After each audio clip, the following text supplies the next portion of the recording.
Siren சத்தத்துடன் ambulance ரோட்டை கீறிக்கொண்டு வேகத்தில் சென்றது. இவன் கடையிலிருந்து பார்க்கிறான்.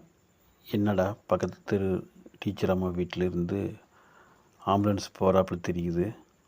ஒரு வாரமாக கஞ்சி தண்ணி ஏதும் இல்லாமல் டீச்சர் அம்மா உயிர் ஊசலாடிக்கிட்டு இருந்தது என்று ஒரு பக்கத்து கடையில் பேசி கொண்டிருந்தான்.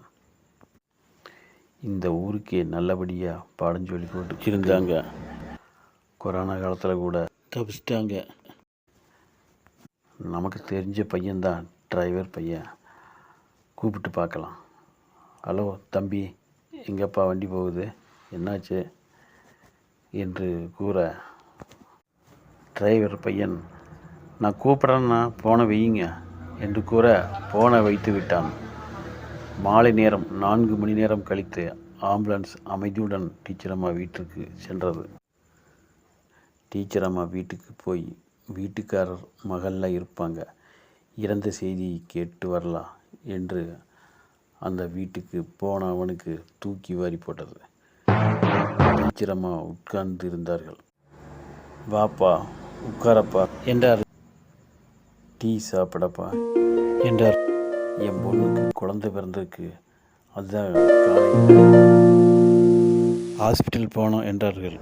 என் பொண்ணும் குழந்தையும் நல்லா இருக்கிறாங்க, 2 நாள் கழித்து அனுப்பி வைக்கிறோம் என்று ஹாஸ்பிட்டலில் சொல்லிட்டாங்க என்று அந்த கூறினார்கள்.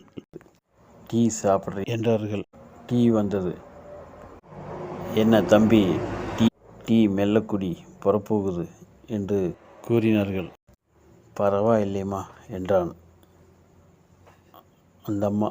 எனக்கு ஹெல்த் நார்மலாக இருக்குதுன்னு, நோ ப்ராப்ளம்னு டாக்டர் சொல்லிட்டாரப்பா. சரிங்கம்மா என்று உட்கார்ந்திருந்தான். கொஞ்ச நேரம் கழித்து வீட்டிற்கு திரும்ப நடந்து சென்றான். செல்போன் ஒலித்தது.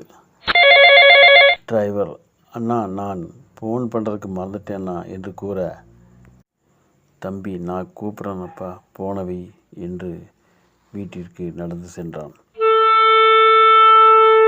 மரண நேரமாக நினைத்து ஜனன நேரமாக மாறும் விஷயம் எல்லாம் படைக்கும் அவன் செயலே.